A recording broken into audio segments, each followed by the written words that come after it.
बि थिए थो। ऐं ॿियो वरी तव्हां मेलनि जी ॻाल्हि कयो त कलंदर शहबाज़ जो मेलो हुजे या शाह लतीफ़ जो मेलो हुजे, बाहों में चले या हमसे सनम क्या पर्दा, ऐं कलंदर जे मेले ते बि जेके असांजा वॾा नाले वारा आर्टिस्ट आहिनि, उहो हेठि पंहिंजो वज़ीर बि वेठो आहे, सकाफ़तनि जो वज़ीर बि वेठो आहे, उहो बि ॿुधे थो। ऐं उन में असां मां नाला खणंदुसि, पंहिंजो समन मीराली हो, हुन में कलंदर शहबाज़ जे मेले ते पंहिंजो इहो मंज़ूर सखीराणी हो, उन गॾिजी ॻायो बाहों में चले आहे। अरे भाई तव्हां कलंदर जे मेले ते तव्हांजी कलंदर जी अक़ीदत ख़तमु थी वई, तव्हांखे जेको मिनिस्टर आहे उनजी अक़ीदत वधीक पसंदि आहे त तव्हां हुनजे अॻियां बाहों में चले ॻायो, हीअ नाहक आहे। हाणे कलंदर किबरिया जे मुतलिक़ सिंधीअ में का शाइरी कान्हे, उर्दू में का शाइरी कान्हे, माना न ॻाइजे। भई हेॾी सारी शाइरी पई आहे उर्दू में, सिंधीअ में यूसुफ़ ॻाई आहे, असांजे सभिनी ॻाई आहे, पोइ उहो ॻाइणु घुरिजे, फिल्मी गानो छो ॻाइजे? सिर्फ़ु पंहिंजी पॉपुलरिटी जे करे त सुभाणे असांजी जेकी मार्केट रहे, ईअं न थियणु घुरिजे।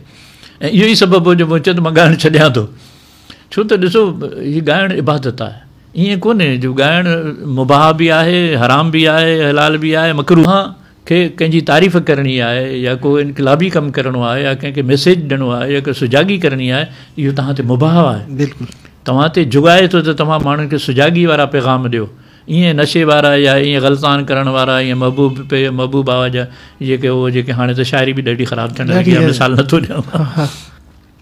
हाणे वरी उहो जेको आहे हिकिड़ो त आशिक़ मजबूर आहे, पर हाणे आशिक़ ॻाइणो बि हिकिड़ो काॾे वञे। शेख अयाज़ जे मेले में हाणे उहो शायदि ग्लैमर आहे।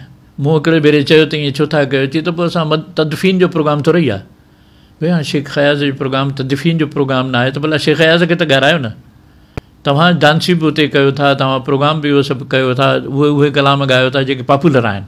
दुनिया जा जेके पॉपुलर गाना छा उहे शादियुनि में नथा ॻाए सघनि। शेख अयाज़ जे प्रोग्राम में शेख अयाज़ जा कलाम हुजणु खपनि, शेख अयाज़ जा बेत हुजणु खपनि, शेख अयाज़ जा ड्रामा हुजणु खपनि, शेख अयाज़ जा जेके मंज़ूम ड्रामा हुजणु खपनि, उहे छो नथा थियनि?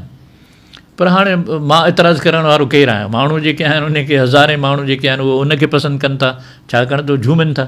मां ॻायो, मां ॾोही आहियां त माण्हू ॻाइणु नचणु शुरू कयो, मां हथ जोड़िया, मां चयो बाबा मां तव्हांखे नचाइण लाइ कोन थो ॻायां, तव्हां महिरबानी करे बसि उहो ॾींहुं उहो शींहुं असां हाणे शेख अयाज़ जे मेले में बिदिल साहिबु हाणे न ॻाईंदो आहे, ॿुधाईंदा ई कोन्हे, दावत ई न ॾींदा आहिनि। शुक्र अल्हम्दुलिल्लाह जान छुटी पई। भई हाणे मां ॻायां हिकिड़ो उहो गूंगा माण्हू ॿोड़ा माण्हू, माण्हू बूथ ॿधल,